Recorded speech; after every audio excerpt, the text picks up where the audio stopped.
আরে দাদা, একটু আস্তে, রাত হয়েছে তো, লোকজন ঘুমোচ্ছে, একটু আস্তে আওয়াজ করো। এইভাবে জোরে জোরে শব্দ করলে লোকে জেগে যাবে তো।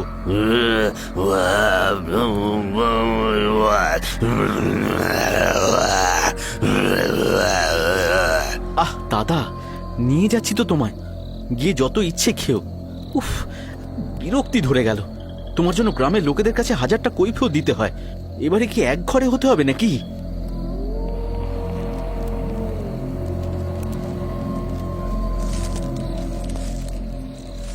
ওই শুরু হলো খ্যাপামি। উফ, এবারে গন্ধে আর টিকা যাবে না।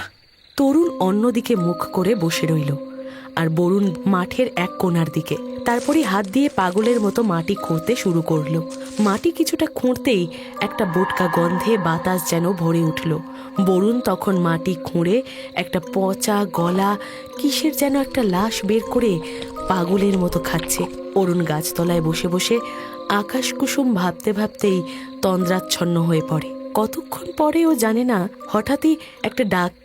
অরুণ, এই ছোকরা, এই রাতে এইখানে কি করছিস? হ্যাঁ, আমি আসলে তুই আসলে কি? হ্যাঁ, এই রাতের বেলা এই নির্জন জায়গায় কি করছিস? হ্যাঁ, বলি চুরি বিদ্যা আয়ত্ত করেছিস নাকি?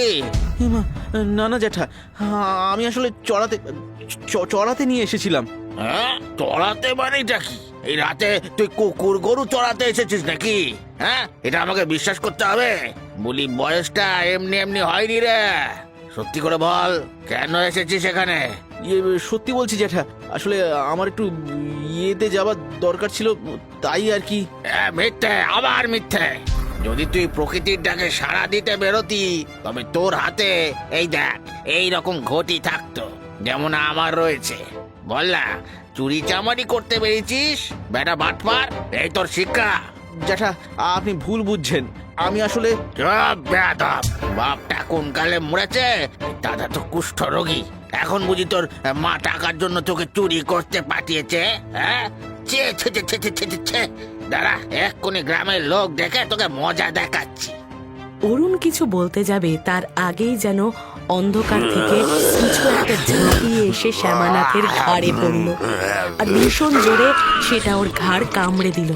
শ্যামানাথ কিছু বুঝতে পারলো, কিন্তু তার আগেই একটা প্রাণঘাতী কামড় তাকে মৃত্যুর দিকে ঠেলে দিল। না না, আর এক মুহূর্ত এখানে দাঁড়ানো যাবে না। আমাদের এক্ষুনি এই মুহূর্তে এখান থেকে পালাতে হবে। দাদা দাদা, তুমি তাড়াতাড়ি এসো, তাড়াতাড়ি।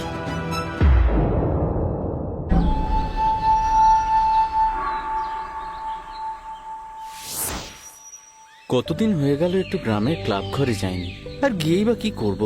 আমি গেলেই তো সকলে এমন ভাবে আমার সঙ্গে ব্যবহার করবে যেন আমি। কিরে অরুণ, ক্ষেত থেকে ফিরে ঘরে আর মন টেকে না। কারোর সঙ্গে গল্পগুজব না করলে মন টেকে বলো? হ্যাঁ সে তো বটেই। তোকে যে ক্লাব ঘরে আসতে বলবো তারও তো উপায় নেই। এই তুই খবরটা শুনেছিস? এই কাল রাতে মদনপুরের মাঠে এই গ্রামের শ্যামানাথ জ্যাঠার দেহ পাওয়া গেছে রে। কই, আমি তো কিছু খবর পাইনি। মানে কি করে হলো? কি জানি বাপু, আমার বাবা গেছিল দেখতে। উফ, কি বিভৎস ভাবে কেউ মেরেছে রে, কামড়ে ক্ষতবিক্ষত করে দিয়েছে। বাবা গো, আমি আবার এইসব একদম দেখতে পারি না। এই তুই জানিসই তো। কি কি জানি, হয়তো জঙ্গলি জানোয়ার কিছু হবে। রাতের বেলা কি হয় বলা যায় না। হ্যাঁ, সে যা বলেছিস ভাই, হয়তো। আরে দয়াল, এই বলি, তোর কি খেয়ে দেয়ে কি কাজ নেই নাকি? অরুণদের বাড়িতে দাঁড়িয়ে কথা বলছিস? ইস, বলি ও অমলদা, এইভাবে কথা বলছো কেন বলো তো? অরুণ তো আমাদের ভালো বন্ধু ছিল নাকি? হ্যাঁ বন্ধু ছিল, ও দাদার কুষ্ঠ হয়েছে। ওই দাদার সাথে থেকে থেকে কোনোদিন দেখবি অরুণকেও ওই রোগে ধরে নিয়েছে। অমলদা, কাউকে এইভাবে কষ্ট দিতে, আঘাত করতে তোমার ভালো লাগে তাই না? উরি বাবা রে, আমার সত্যবাদী যুধিষ্ঠির এলেন রে। আমি কি করব আর না করব সেটা কি আমাকে তোর কাছে শিখতে হবে নাকি? দয়াল, আমি ভালো বলছি, গ্রামের লোক ওদেরকে এক ঘরে করেছে। বেশি পিরিত দেখাতে গেলে না তোকেও করবে। আমি বলছি তো, দাদার কুষ্ঠ হয়নি। কেন তোমরা বুঝতে চাও না? শোন, গোটা গ্রামের লোক সবটা জানে।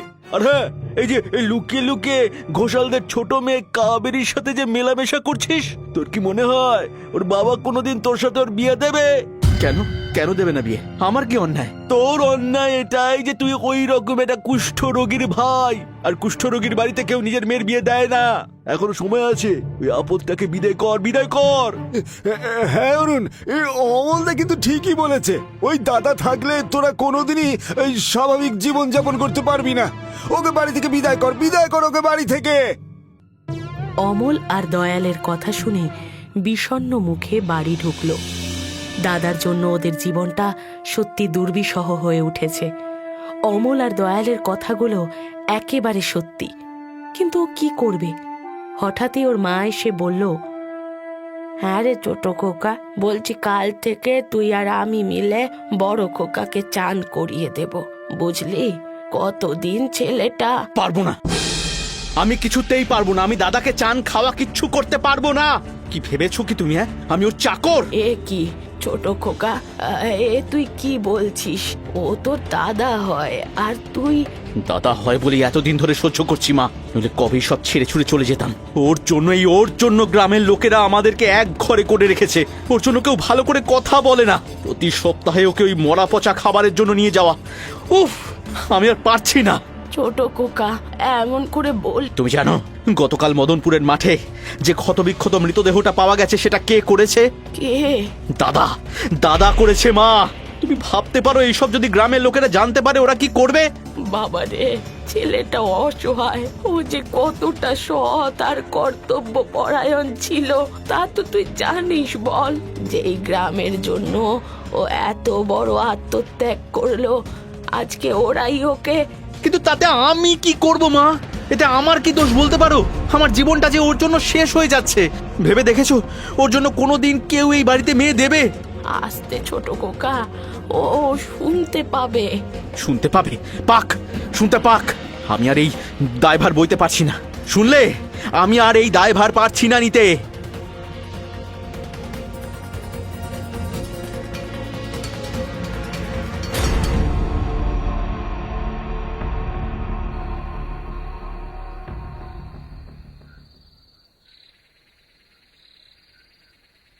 এতক্ষণে তোমার আসার সময় হলো কাবেরী। জানো সেই কখন থেকে আমি তোমার পথ চেয়ে বসে আছি। শুধু এখন কেন, এবার সারা জীবন হয়তো তোমাকে এইভাবেই প্রতীক্ষা করে কাটিয়ে দিতে হবে।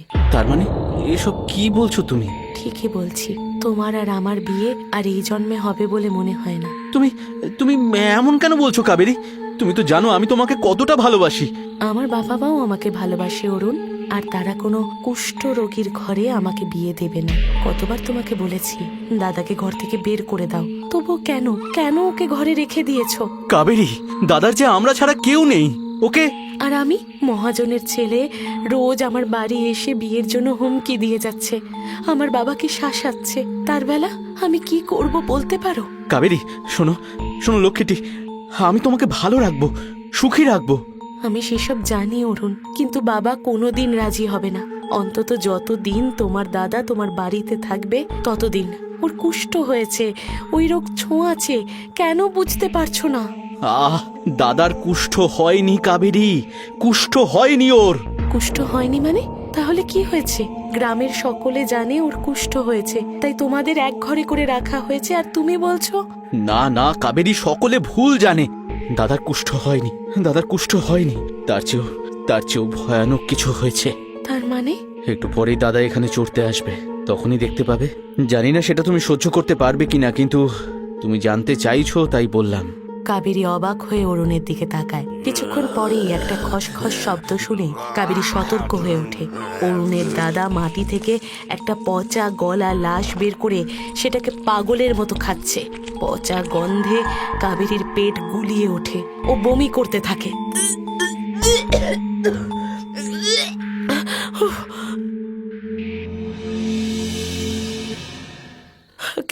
কি বিভৎস! কাবেরী, কাবেরী, এই তুমি ঠিক আছো তো? কি হলো? আমি আমি আমি এটা কি দেখলাম? এইসব কি অরুণ? তোমার দাদা? আমি আমি আমি যে কিছুই বুঝতে পারছি না। এই সবই ওর দুর্ভাগ্য কাবেরী, আর সাথে আমাদেরও। আচ্ছা, এই গ্রামের শেষ প্রান্তে যে দক্ষিকার মন্দির আছে, এখন সেখান থেকে বলির খবর পাও? না, সেই মন্দির তো পুড়িয়ে দেওয়া হয়েছে, কিন্তু হঠাৎ তুমি ওই কথা বলছো কেন? কারণ দাদার এই অবস্থার সঙ্গে ওই মন্দিরের সম্পর্ক রয়েছে। কি বলছো কি তুমি? হ্যাঁ কাবেরী, সে প্রায় আজ থেকে 8-10 বছর আগের ঘটনা। আমার দাদা তখন 25 বছরের যুবক। ছোট থেকেই দাদা মানুষের বিপদে তাদের পাশে থাকতো, উপকার করত। গ্রামের দক্ষিণকার ঘটনাগুলো ওকে বিব্রত করে তুলত। প্রতি বছর গ্রামের বেশ কিছু লোক উধাও হয়ে যেত, আর তাদের মুন্ডু কাটা দেহ পাওয়া যেত পিছনের জঙ্গলে। সকলেই বুঝতে পারছিল যে ওই কোনো অপশক্তির সাধনা হয়, আর তার জেরে এই কাজ সম্পন্ন করা হয়। কিন্তু কেউ এগিয়ে যাচ্ছিল না। হঠাৎই একদিন আমাদের পাশের বাড়ির ছোট মেয়ে মুন্নি উধাও হয়ে গেল। মুন্নি রে, আমার মুন্নি, তুই কোথায় গেলি মা? এই তো দুপুরে খেয়ে আমার পাশে ঘুমোলি, বিকেলে উঠেই দেখি তুই নেই। কাকু, কাকু তুমি জঙ্গলের দিকে খোঁজ করেছো কিংবা ওই দিকে দেখেছো এই দিকগুলো? হ্যাঁ দেখেছি তো, আশেপাশে দেখেছি বরুণ, দিকে যে সাহস হয় না যেতে। সাহস হয় না? এসব কি বলছো তুমি? মুন্নির প্রাণ সংকটে রয়েছে। এমন তো নয় যে এই ঘটনা নতুন। আজ এতগুলো বছর ধরে এইরকম চলছে, আর তোমরা সকলে চুপ করে বসে রয়েছো। তার মানে কি বলতে চাইছিস তুই বরুণ? তুই কি জানিস না ওই কতটা ভয়ঙ্কর অপশক্তির আরাধনা হয়? সেখানে আমরা গেলে যে অভিশাপ আমাদের উপরে নেমে আসবে। হ্যাঁ, এটাই। এই ভয়ের জন্যই ওই দুষ্ট লোকেরা সাহস পেয়ে যাচ্ছে। ওরা একের পর এক অপরাধ করছে, আর ভয়ে কেউ কিছু প্রতিবাদ পর্যন্ত করছে না। আমি নিশ্চিত যে মুন্নিকে ওরা... মুন্নি, বরুণ, আমার মুন্নিকে এনে দে, আমার মুন্নিকে এনে দে বাবা, সে যে আমার একমাত্র ভরসা রে। তুমি চিন্তা করো না কাকি, আমি মুন্নিকে নিয়ে আসবই। আমি মুন্নিকে নিয়ে আসবই। কিন্তু এখন তো রাত নেমেছে, এই রাতে তুই কি করে ওখানে যাবি? হ্যাঁ, না জানি এখন ওখানে কি হচ্ছে। তাছাড়া দক্ষিণা যে বড়ই ভয়ঙ্কর, ওর অভিশাপ সব শেষ করে দেয়। আমি কারোর পরোয়া করি না কাকা। যদি এখনই না যাই তবে মুন্নিকে আর জীবিত পাওয়া যাবে না। তোমরা কেউ আমার সাথে আসো আর নাই বা আসো, আমি যাবই। দাদার তখন মাথায় রোগ চেপে গেছে। ও আর এক মুহূর্ত দেরি না করে সেই মন্দিরের দিকে যেতে থাকে। তখন রাত নেমেছে, চারিদিকে শেয়াল কুকুরের ডাক। গ্রামের লোকেরা কিছু ভেবে দাদার পিছু নেয়, কিন্তু শেষ রক্ষা হয় না। ওরা সব সামনে গিয়ে দেখে ছোট্ট মুন্নির দেহ পড়ে রয়েছে, তার কপালে সিঁদুরের ফোঁটা, গায়ে লাল চেলি, আর যারা সেই কাজ করেছে তারা উধাও। মুন্নি, মুন্নি মা, আমার মেয়েটারে মেরে ফেললো। মুন্নি, আরে অতটুকু মেয়েটাকে কেমন ভাবে মেরেছে দেখো। দেখো দেখো, তোমরা নিজেরাই দেখো। আর এগুলো দেখো, যদি তোমাদের রক্ত না টকবক করে ফোটে তবে কিচ্ছু বলার নেই, কিচ্ছু বলার নেই। যতদিন এই থাকবে এই অপকর্ম চলতেই থাকবে। কিন্তু আমরা এতে কি করব? কি করবে? হ্যাঁ, এই ভেঙে ফেলতে হবে, শেষ করে দিতে হবে এই অপশক্তির ভান্ডারকে, তবেই এই অপকর্ম বন্ধ হবে। কিন্তু বরুণ, তুই কি বলছিস তুই জানিস? হ্যাঁ, তোর ধারণা আছে এর পরিণাম কি হতে পারে? গ্রামের উপরে এর অভিশাপ নেমে আসবে যে। আর এখন? হ্যাঁ, আর এখন কি অভিশাপ নেই? আজকে মুন্নির এই অবস্থা হয়েছে, কাল তোমাদের ঘরে হবে, তখনও এমন ভাবেই বলবে? না, তোমরা কিছু না করো, আমি করবই। কিন্তু কি করবি তুই? হ্যাঁ, একটু বল শুনি, কি করবি তুই? আমি জ্বালিয়ে দেব। যেই স্থানে পাপ কর্ম হয় সেই জায়গার ধ্বংস হয়ে যাওয়াই শ্রেয়।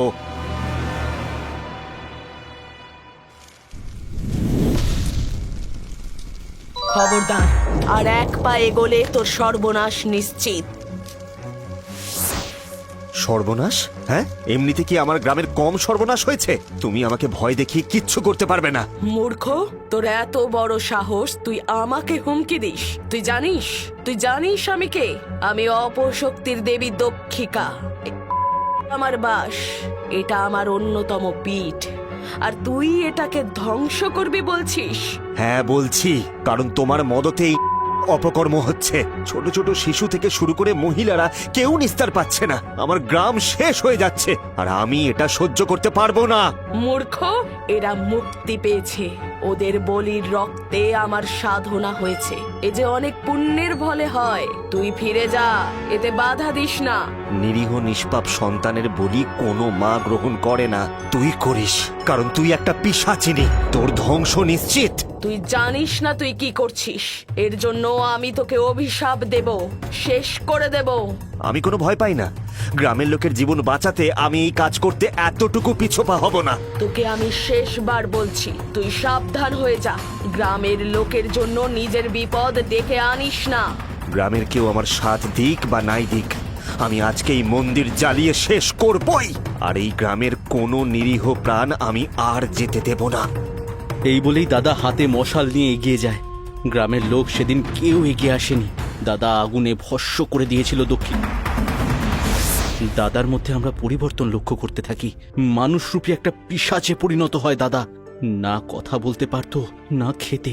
ইঁদুর, বিড়াল, কাক, এখন আর কোনো পাখি পশু আমাদের বাড়ি চৌহদ্দিতে আসে না জানো, কারণ দাদা ওদের দেখেই মেরে খেয়ে ফেলে। নোংরা পচা খাবার ওর এখন একমাত্র আহার। গ্রামের লোকে তো এসব জানে না, ওরা ভাবে দাদার কুষ্ঠ হয়েছে। আমি তো সবই বুঝতে পারছি অরুণ, যেই গ্রামের জন্য তোমার দাদা এত বড় আত্মত্যাগ করলো, তারাই ওকে এক ঘরে করে দিয়েছে। কিন্তু এতে আমি কি করব বলো? মহাজনের ছেলে যে আমাকে তিষ্ঠতে দিচ্ছে না। আমি দেখছি কাবেরী, আমি দেখছি কি করা যায়। আমি জানি না তুমি কি করবে অরুণ, কিন্তু আমাকে যদি ওই মহাজনের ছেলের সাথে বিয়ে করতে হয়, আমি গলায় দড়ি দিয়ে মরবো। আর তার জন্য দায়ী থাকবে কেবল তুমি। হ্যাঁ হ্যাঁ, তুমি।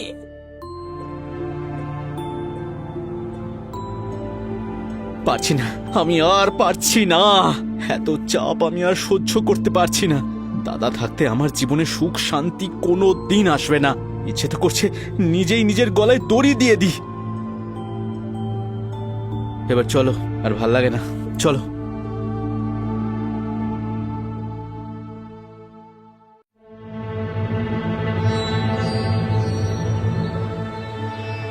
ওদের মা সকালে ঘরের দরজা খুলতে গিয়ে দেখলো, খুলতেই আর্তনাদ করে উঠলেন।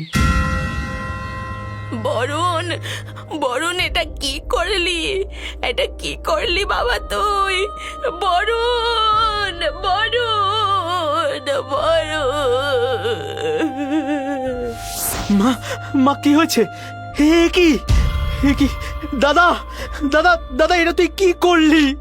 কি করলি দাদা? দাদা। বরুণ যেন নিজে আত্মহত্যা করে সকলকে শান্তি দিয়ে গেল। কিন্তু বরুণের মৃত্যুতেও গ্রামের লোকের ক্ষোভ কমল না। তারা ওকে শ্মশানে দাহ করতে দিল না। অরুণ মাঠের শেষ প্রান্তে বরুণের দেহ দাহ করে ওর অস্থি নদীর জলে ভাসিয়ে দিল। রেণু অরুণের মাথায় হাত দিয়ে বললেন, তোর দাদা আমাদের যেন সব কষ্টের হাত থেকে মুক্তি দিয়ে গেল রে। এবার তো এই বিয়েতে কাবেরীর বাবার কোনো আপত্তি থাকবে না। ওদের পথের কাঁটা তো দূর হয়ে গেছে। না মা, এবারে ওরা এই বিয়েতে আর দ্বিমত করবে না। এরপরেই কাবেরীর বাবা রাজি হয়ে যায়, আর শুভ দিন দেখে অরুণ আর কাবেরীর বিয়ে সম্পন্ন হয়ে যায়। দেখতে দেখতে কাটতে থাকে দিন, মাস, বছর। কাবেরী আর অরুণ সুখে সংসার করলেও মহাজনের ছেলে কালুর মনে কিন্তু শান্তি নেই। সে যখনই কাবেরী আর অরুণকে দেখে, তার ভেতরের আগুন যেন দাবানলের মতো জ্বলে ওঠে। একদিন রাতের বেলা কাবেরী আর অরুণ এক বিয়ে বাড়ি থেকে ফিরছিল। নদীর ধার দিয়ে সংকীর্ণ পথ।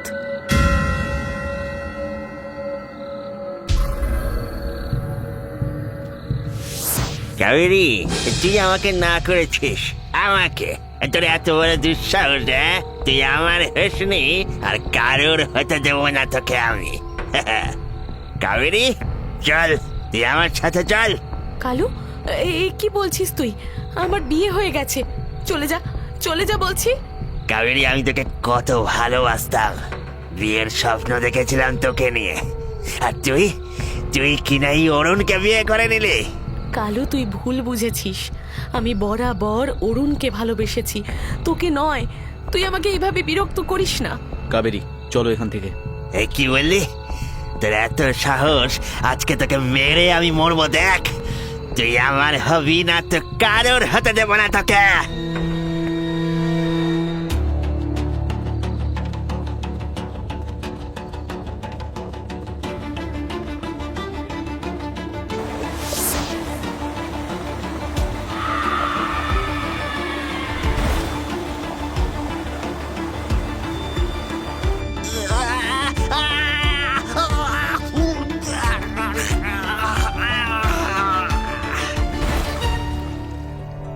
এটা এটা কি হলো গো? হঠাৎ করে এই জলোচ্ছ্বাস? দাদা দাদা আবার আমাদের প্রাণ বাঁচালো কাবেরী। এই জলেই আমি দাদার অস্থি বিসর্জন দিয়েছিলাম। দাদা আমাকে ক্ষমা করে দিও, তুমি চিরকাল অন্যের উপকার করে গেছো, আমায় ক্ষমা করে দিও দাদা। আমাকে ক্ষমা করে দেবেন দাদা, আমি আপনাকে চিনতে পারিনি।